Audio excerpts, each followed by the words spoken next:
Partia Demokratike zgjedh anën e Bashkimit Evropian. Ambasadat europiane mbështesin opozitën dhe Rama urdhëron sulmin ndaj Gjermanisë, betejë epike sapo ka filluar. Mungesa e Partisë Demokratike në seancën e thirrur nga mazhoranca për të ndëshkuar regjimin e Iranit nuk ishte e vetmja, pasi në këtë seancë nuk ishte prezent as Agron Sheaj. Partia Socialiste me zërin e Tauland Ballës, dukshëm i shtyr nga kryetari i tij, sulmoi opozitën për mungesën e saj në seancë kur u shpall udhëheqja teokratike e Iranit si organizatë terroriste. Në pamjet jashtme, duket një autogol i opozitës që nga qarqet sulmuese të saj do të shënjestrohet Berisha, PD e opozita si aleate e Rusisë, Kinës, Iranit, Adreqit e Birit, por që në realitet gjërat janë ndryshe.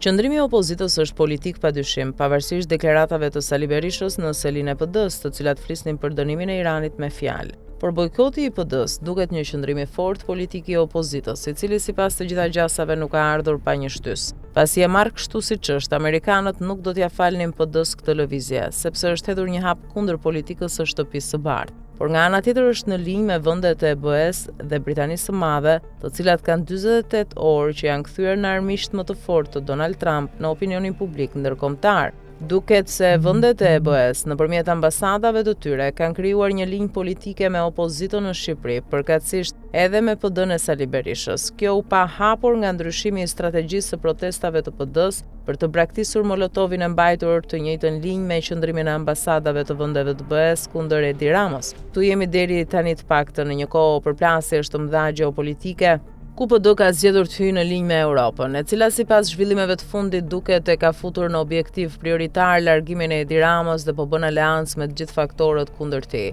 Ky duket një aksion jo vetëm në Shqipëri, por edhe më tej, pasi në Hungari vendet e BE-s po mbështesin fort opozitën anti-Orban për të fituar në zgjedhjet e prillit. Duket ka një përplasje të madhe për t'i thyer hundët Donald Trumpit në Europë, që u pa edhe me deklaratën e Sali Berishës kundër ambasadorit të BE-s, ku në një farë mënyrë lau duart se nuk ka qenë ai i cili do të sjellë MAGA në Shqipëri, por ja ka përfolur Silvio Gonzato. Thelbi është mos e i qartë. Këtë bojkot PD e bëri për të treguar se ka një pjesë politike në vend që nuk i nënshtrohet Trumpit. Akt që duket e ka bërë me nxitjen dhe premtimin e mbështetjes së vendeve të BE-s, ku Gjermania ka rolin kryesor. Nga nesër kjo përplasje duket se do të marrë për masa edhe më të mëdha edhe më epike, ndaj Edi Rama ka urdhëruar Batonin të sulmojë Gjermaninë, sepse është kthyer në mangthin e tij më të madh.